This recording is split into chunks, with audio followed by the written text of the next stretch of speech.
إنه من يتق ويصبر فإن الله لا يضيع أجر المحسنين. صدق الله العظيم. میرے محترم بزرگوں اور بھائیوں، ساری نیکیوں کا مدار وہ تقوی پر ہے۔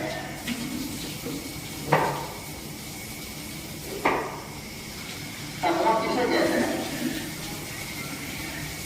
تقوی تنہائی میں اللہ سے ڈرنے کو تقوی کہتے ہیں۔ آدمی اکیلا ہو، کوئی گناہ سے روکنے والا نہ ہو، کوئی کہنے سننے والا نہ ہو، اور پھر اللہ سے ڈر کے گناہ سے رک جائے تو سمجھ لو یہ تقوی والا ہے۔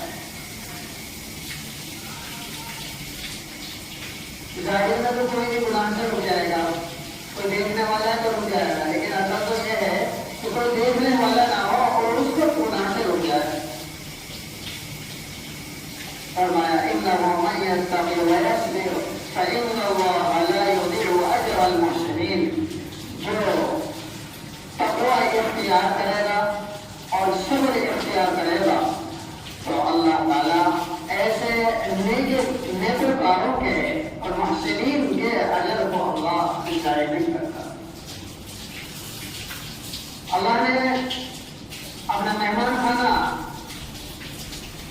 آخرت میں جو سجایا ہے، اللہ نے جنت کو جو تیار کیا ہے، قرآن پاک اس سے بھرا ہوا ہے کہ اللہ تعالیٰ نے اس مہمان خانے کو تقوی والوں کے لیے اور صبر کرنے والوں کے لیے تیار کیا۔ ہم تقوی اختیار کریں گے، اللہ سے ڈر کر زندگی گزاریں گے۔ یہ اللہ کا ڈر بھی ہوتا ہے کہ بندہ اپنی نیندیں چھوڑ کر صبح اپنا بستر چھوڑ کر اللہ کی طرف، اللہ کے گھر کی طرف دوڑتا ہوا آتا ہے۔ یہ اللہ کا ڈر ہی ہے، یہ تقوی ہی ہے، ورنہ کون اپنی نیندیں خراب کرتا ہے؟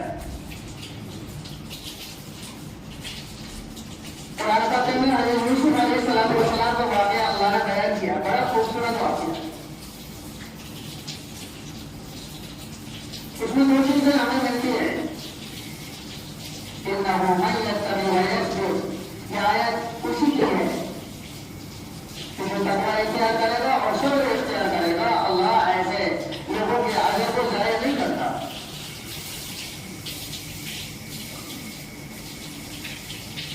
اللہ تعالیٰ نے قرآن پاک کے اندر فرمایا ومن يتق الله يجعل له مخرجا، جو اللہ سے ڈرے گا اللہ تعالیٰ اس کے لیے ہر تنگی سے، ہر پریشانی سے، جب اس کے لیے سارے راستے بند ہو جائیں گے، اللہ اس کے لیے راستہ کھولے گا۔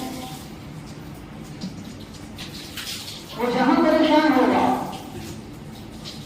جہاں اسے رہنمائی کی ضرورت ہوگی، اللہ اسے رہنمائی فرمائیں گے، اور جہاں اسے مدد کی ضرورت ہوگی، اللہ اس کی مدد بھی فرمائیں گے۔ یہ وعدہ اللہ نے تقوی والوں کے ساتھ کیا ہے۔ جو اللہ سے ڈرے گا، اللہ سے ڈر کر گناہ کو چھوڑ دے، اللہ نے ایسے لوگوں سے وعدہ کیا ہے کہ اللہ ایسے لوگوں کی جب اس کے لیے سارے راستے بند ہو جائیں گے، اسے کوئی راستہ نظر نہیں آئے گا کام کرنے کا، اللہ پھر اس کے کام کرائے گا۔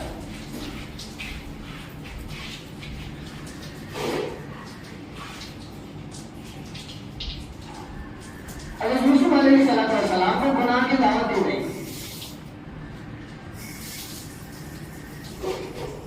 ایسے حال میں جب یوسف علیہ السلام اس عورت کے غلام ہیں اور اس عورت نے 1 2 3 4 7 کمروں کے اندر 7 کمروں میں تالے لگا دیے اور پھر اس کے بعد میں گناہ کی دعوت دی۔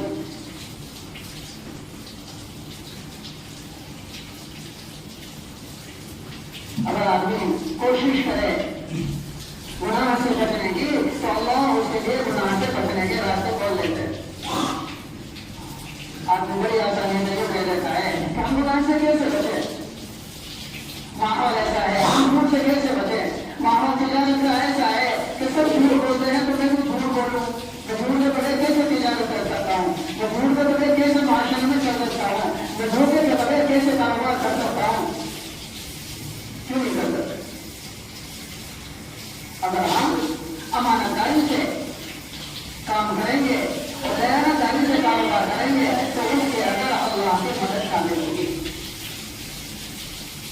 حضرت یوسف علیہ السلام 7 دروازوں کے اندر بند ہیں، تالے لگے ہوئے ہیں اور زلیخا بنا کے دعوت دے رہی ہے۔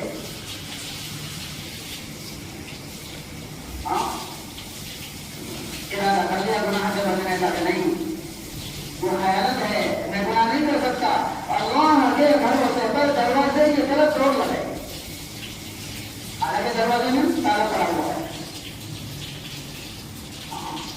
جب اللہ کے بھروسے پر دوڑ لگائیے، حضرت یوسف علیہ السلام کے دروازے پر پہنچنے سے پہلے اللہ نے دروازے کو کھول دیا۔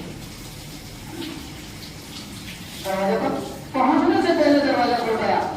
جس دروازے پر پہنچے وہ دروازہ اپنے آپ کھلتا ہوا چلے گیا اور سارے دروازے کو ایسے پار کرتے ہوئے چلے گئے۔ ارادہ کیا گناہ سے بچنے کا، اللہ نے گناہ سے بچا دیا۔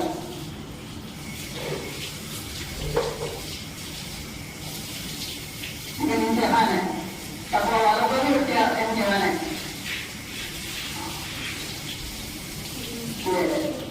دیکھتے ہیں اپنے کپڑے پر کتنے گندے ہیں، اللہ تقویٰ والوں کے حالات لائیں گے۔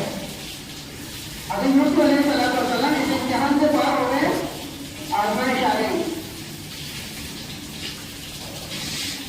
یوسف علیہ السلام نے دعا کی، اللہ اس تہمت سے بتا دے، اس پریشانی سے بتا دے، اس کے مقابلے میں جیل کھانے کو قید ہونے کو ترجیح دوں گا، لیکن اللہ اس سے بچا دے۔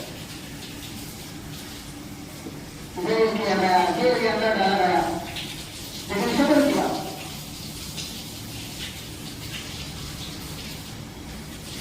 بھائیوں نے پریشانی کی، بھائیوں نے کنویں کے اندر ڈالا، مارا پیٹا اور جیل کیا غلاموں کے بازار میں، لیکن صبر کیا۔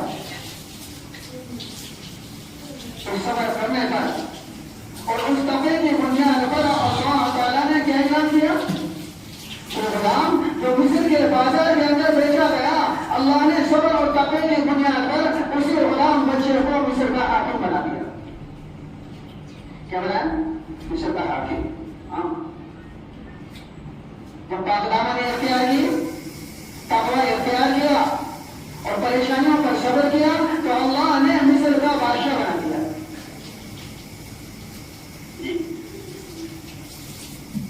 فرمایا وَمَن يَتَّقِ اللَّهَ يَجْعَلْ لَهُ مَخْرَجًا وَيَرْزُقْهُ مِنْ حَيْثُ لَا يَحْتَسِبُ۔ اور جو تقوی اختیار کرے گا، اللہ اس کے لیے ایسے طریقے سے غیر سے روزی کا انتظام فرمائیں گے جہاں سے وہ سوچ بھی نہیں سکتا۔ روزی کا اس طریقے سے انتظام ہوگا جہاں سے وہ سوچ بھی نہیں سکتا۔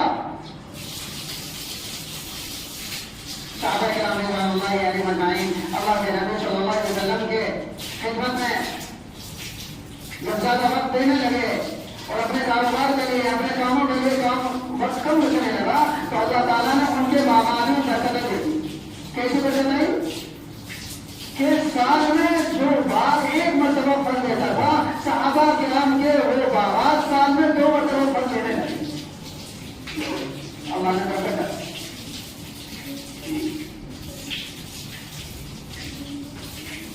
ایک صحابی پیشاب کرنے کے لیے گئے، صحابی پیشاب کرنے گئے، پیشاب کر رہے، ایک چوہا اپنے سوراخ میں سے ایک اشرفی لے کے آیا اور اس کے سامنے رکھا، اور پھر سوراخ میں گیا، پھر لے کے آیا، پھر گیا، پھر لے کے آیا، یہاں تک کہ 17 اشرفی اپنے سوراخ میں سے لایا اور اس کے آگے ڈال کے چلا گیا۔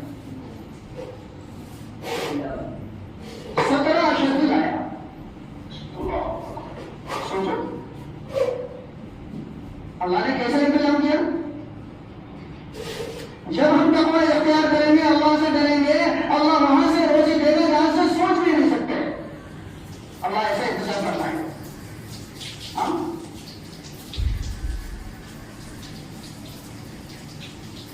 آج ہم کام کے لیے، کاروبار کے لیے اور اس دنیا کو حاصل کرنے کے لیے، اس میں کامیاب ہونے کے لیے آج اللہ کے حکم کو توڑ رہے ہیں، نبی کی سنتوں کو چھوڑ رہے ہیں، نمازوں کو ضائع کر رہے ہیں. مسلمان پریشان ہیں. کبھی یہ بھی سوچا ہے کہ ہم پریشان کیوں ہیں؟ اس پریشانی کی وجہ کیا ہے؟ کاروبار غیروں کے طریقے پر، میری معاشرت غیروں کے طریقے پر، میری بیاہ شادی غیروں کے طریقے پر، میرا چہرہ اور ہمارا غیروں کے طریقے پر، میرا لباس اور کھانا پینا سب غیروں کے طریقے پر. پھر اللہ سے امید رکھے مدد کی. بتاؤ کیسے اللہ کی مدد آئے گی؟ میرا سب کچھ غیروں کے طریقے پر، مجھے غیروں کے طریقے پسند، مجھے غیروں کی معیشت اور غیروں کی معاشرت پسند. اللہ کے نبی صلی اللہ علیہ وسلم نے اپنے صحابہ کو غیروں سے کتنا دور رکھا. فرمایا من تشبہ بقوم فهو منهم، جو جن کی مشابہت اختیار کرے گا، جن کا طریقہ دنیا کے اندر اختیار کرے گا، اللہ تعالیٰ کل قیامت کے